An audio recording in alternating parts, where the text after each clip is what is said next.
अच्छा जी dear students, आज का हमारा जो टॉपिक है वो है AIDS, second last topic of this chapter. आज हम डिस्कस करेंगे कि व्हाट इज एड्स, एड्स क्या है, ये बीमारी का नाम एड्स क्यों है, फिर इसका कॉज, इसकी डिस्कवरी और दो सबसे अहम बातें कि इसकी इलामात, सिम्टम और ये ट्रांसमिशन, ये कैसे मुंतकिल होती है, ये हम डिस्कस करेंगे। क्विकली हम डिस्कस करेंगे अपने टॉपिक की तरफ कि एड्स क्या है। सबसे पहले what are the meaning of AIDS, AIDS। AIDS is the abbreviation of word acquired immune deficiency syndrome. Acquired immune deficiency syndrome कि ये जो बीमारी है इसके अंदर मुब्तला हो जाता है पर्सन जिसमें उसकी इम्यूनिटी क्या हो जाती है, वीक। यानी इस बीमारी में एक पेशेंट की इम्यूनिटी में कमी हो जाती है, अंडरस्टैंड। और उसकी वजह क्या होती है? उसकी वजह होती है HIV। ये एक वायरस है, ये वायरस एड्स कोज करेगा, याद रखिएगा। HIV virus, human immune virus, और ह्यूमन इम्यून वायरस एक रिट्रो वायरस है। कौन सा जी? रिट्रो वायरस है। और रिट्रो वायरस हमने पढ़ा था कि ये इन्फेक्शन कोज करते हैं, इन्फेक्शन या ट्यूमर कोज करते हैं, ठीक है जी। तो ये इन्फेक्शन ही करेंगे आपके WBC, वाइट ब्लड सेल में, T लिम्फोसाइट में। ये अभी हम लेटर ऑन डिस्कस करेंगे। फर्स्ट ऑफ ऑल जी, इसकी डिस्कवरी यानी कि केस पहली दफ़ा दुनिया में कब सामने आया एड्स का? तो ये जो बीमारी थी, इसका जो पहला पेशेंट था वो 1980s में सामने आया, और वो यंग मेल जो थे उनमें कुछ इलामात ऐसी नज़र I like rear vascular cancer, ठीक है, और वेट लॉस था, रिक्यूरेंट फीवर यानी बुखार हो रहा है, फिर उतर रहा है, फिर हो रहा है, तो वक्फे वक्फे से इंटरवल में फीवर हो रहा है, नमूनिया, इस तरह की जो प्रॉब्लम थी वो इनिशियली सामने आती है, और यही एक्चुअली इसके रियर सिम्टम्स में आते हैं। इसके अलावा लिम्फ नोड भी आ जाते हैं इसके अंदर। तो लेकिन जो सबसे मेन इसमें इशू होता है वो क्या है? इम्यूनिटी में कमी, इम्यूनिटी जो है वो वीक हो जाती है। तो फर्स्ट टाइम 1980s में ये रिपोर्टेड हुआ, 1984 में जाके ये HIV हाईलाइटेड हुआ, 1986 में से नाम दे दिया गया। यानी हकीकत में इस बीमारी का जो कोज है वायरस HIV नेम 1986 में कॉल आउट, ठीक है, लिया गया। तो HIV की इलामात जैसे अभी मैंने बताई कि उस पेशेंट में भी कौन सी थी कि उसे रियर वस्कुलर कैंसर था, वेट लॉस है, रिक्यूरेंट फीवर है, या नमूनिया जैसे इश्यूज, ये बड़े कॉमन होते हैं इसके अंदर। इसके अलावा लिम्फ नोड है, ये लिम्फ कैंसर भी आम है। देखिए सबसे मेन ये बीमारी की वजूहात क्या है, इस बीमारी की ट्रांसमिशन कैसे होती है, ये वायरस हमारे बॉडी में कैसे जाता है। हमारी मॉडर्न रिसर्च इसमें और भी बहुत सी चीज़ें ऐड करती हैं, लेकिन आपके सिलेबस के मुताबिक जो सबसे मेन है सेक्सुअल कॉन्टैक्ट है, इसमें ब्लड है, जब हम खून एक से दूसरे को देते हैं और उसका कोई प्रॉपर स्क्रीनिंग नहीं करवाते कि एक अगर पेशेंट को या एक पर्सन जो बाज़ाहिर सही लग रहा है, माइट भी उसमें अभी वो वायरस वायलेंट नहीं हुआ था, हमें वो सही लग रहा है, लेकिन उसमें वो HIV था, आपने उसका ब्लड कैरी करके किसी नॉर्मल इंसान को दिया तो उससे भी ये एड्स हो सकता है। इसके अलावा ब्रेस्ट फीडिंग यानी मदर से चाइल्ड में भी ये हो सकती है। अगर मदर को इस तरह की अलामात हैं एड्स की तो इससे फिर ये बेबी को भी हो सकता है। और कॉमनली जो सिरिंजेस और यूटेंसिल है, देखिए सिरिंजेस स्पेशली ड्रग एडिक्टर जब सिरिंज इंजेक्शन करते हैं तो वो एक सिरिंज में डोज जो भरते हैं वो बाद बार एक डोज 4, 5, 10 लोग इस्तेमाल कर रहे होते हैं, तो वो एक सिरिंज जो है वो कई ड्रग एडिक्टर को जब लगेगी तो अगर किसी एक को है दूसरे को भी हो सकता है।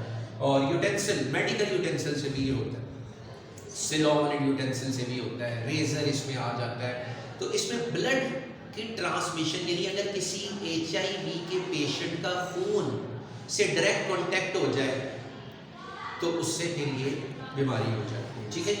अच्छा, जब हम बात करते हैं HIV के स्ट्रक्चर की, तो इसका जो स्ट्रक्चर है वो कुछ ऐसा है कि ये एक सफीरिकल शेप का वायरस है, यहाँ आपको नजर आ रहा है, ये सफीरिकल शेप ऑफ वायरस है और तकरीबन 100 नैनोमीटर इसका डायामीटर है, याद रखिएगा।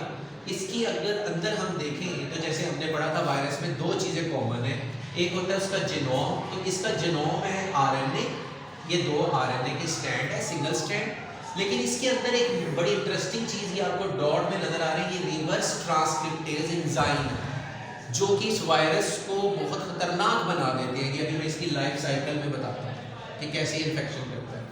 तो इसमें आरएनए के 2 स्टैंड है और इसी तरह एंजाइम होंगे 2 रिवर्स ट्रांसक्रिप्टेज एंजाइम जो ट्रांसक्रिप्शन करेंगे। इसके अलावा इसका जो कैप्सिड है, जो खास कैप्सोमियर से बना हुआ है, वो प्रोटीन कोट है जिसे हम कैप्सिड कहेंगे, ठीक है। लेकिन जो इसके लिए जो सबसे ज़्यादा जिसकी वजह से ये बड़ा रेजिस्टिव बन जाता है वो ये कि हमारे ही सेल की जब ये हमारे सेल में जाता है तो हमारी सेल मेम्ब्रेन से ये अपने इर्द गिर्द एक इन्वेलप बना लेता है, एक प्रोटेक्टिव शील्ड बना लेता है, अंडरस्टैंड। तो इसमें इन्वेलप भी है, ये इन्वेलप मैंने शो किया है और इस इन्वेलप में ये स्पाइक्स नज़र आ रहे हैं, वो इन्वेलप से डेवलप होते हैं। ये स्पाइक्स है फॉर इंजेक्शन, जिसके जरिए अटैक करेगा आपके किस पे, WBC पे। तो ये एक HIV के वायरस का स्ट्रक्चर हमें नजर आ रहा है। अब हम देखते हैं कि कैसे ये आपके WBC पे अटैक करता है। तो बड़ा सिंपल सा इसका मैकेनिज्म है, वो ये कि सबसे पहले तो ये होस्ट स्पेसिफिक है, ये ह्यूमन इम्यून वायरस है और ह्यूमन इम्यून में इंसान में 200 तरह के सेल होते हैं, 200 टाइप ऑफ सेल है। उनमें स्पेशली WBC की T लिम्फोसाइट, ठीक है, T लिम्फोसाइट पे अटैक करता है। और T लिम्फोसाइट हमने पढ़ा था, ये जो T सेल होते हैं ये आपकी इम्यूनिटी है। ये क्या है आपकी, ये आपकी इम्यूनिटी है। तो इसका मतलब है कि आपकी इम्यूनिटी पे अटैक करते हैं। पता होता है मैं इम्यूनिटी को खत्म करूंगा फिर मैं आज़ाद, फिर मैं बॉडी में भी आज़ाद हूँ और फिर उसी बहाने और भी जर्म्स अंदर आ जाते हैं। तो होता क्या है कि ये सबसे पहले अटैक करेगा, तो ये अटैच होगा आपकी, अटैच होगा इस पे आपके T लिम्फोसाइट पे, उसकी खास रिसेप्टर साइट CD साइट, इसके स्पाइक्स आके जुड़ेंगे, ये स्पाइक जुड़ गए आके। अब स्पाइक्स अटैच होंगे, फिर हमने पढ़ा था लास्ट टाइम भी कि पेनिट्रेट, ये पूरा का पूरा नहीं जाएगा बल्कि अपने स्पाइक के जरिए क्या करता है, इनोकुलेट, दाखिल कर देता है बट अपने RNA को और अपने रिवर्स ट्रांसक्रिप्टेज एंजाइम को। ये देखिए यहाँ मैंने ये शो किया है कि इसके दोनों RNA और दोनों एंजाइम इंटर हो गए। अब इंटर होने के बाद ये क्या करते हैं कि फर्स्ट ऑफ ऑल तो इसके जो एंजाइम है रिवर्स ट्रांसक्रिप्टेज एंजाइम, ये इन RNA को टेक करते हैं एज अ टेम्पलेट, यानी ये पेरेंटल है। तो ये एक RNA का जो आपके पास स्टैंड था इस HIV का, आपने देखा हमारे सेल में, तो वो अपनी तरह ही एक और बनाएगा, इस तरह ये RNA बन जाएगा बट DNA, तो ये DNA बन गया, ठीक है। अब ये जो DNA का मॉलिक्यूल है, now it's goes to your nucleus of the T lymphocyte. अब ये आपके न्यूक्लियस में एंटर हो जाएगा, यस, आपके न्यूक्लियस में जाएगा और न्यूक्लियस में क्रोमोसोम्स पे अटैक करेगा। और क्रोमोसोम्स के अंदर क्या पाए जाते हैं, जैसे ये क्रोमोसोम्स हैं तो हमारे क्रोमोसोम्स के अंदर पाए जाते हैं हमारे DNA, तो ये हमारे DNA के साथ जाके प्रो वायरस बन जाएंगे, जुड़ जाएंगे। यानी ये आपका, जैसे यहाँ मैंने शो किया, मैं इसको थोड़ा सा जरा जूम करके दिखा देता हूँ, ये जी वो वायरस है और ये हमारे DNA के साथ आके, ये आपका DNA है, तो ये आपके DNA के साथ आके जुड़ गए। तो जुड़ने के बाद इन्हें ऑलमोस्ट कंट्रोल कर लेते हैं। अब now this virus become the boss, pro virus, और pro virus become the boss, और ये हदायत देगा हमारे DNA को कि वो क्या करें, ट्रांसक्रिप्शन और ट्रांसलेशन करें। सबसे पहले ये क्या करते हैं, ये हमारे DNA से बनाते हैं RNA स्ट्रैंड, हमारे DNA से बनाते हैं खास किस्म की प्रोटीन, उन्हीं प्रोटीन में रिवर्स ट्रांसक्रिप्टेज एंजाइम भी बनता है और उन्हीं प्रोटीन से क्या बनते हैं, ये कैप्सिड। सो आपके सेल के अंदर इतना जल्दी नहीं होता जैसे हमने बैक्टीरियोफेज में देखा था, लेकिन इट टेक अ टाइम और आपके T लिम्फोसाइट भी रेजिस्टेंस करते हैं।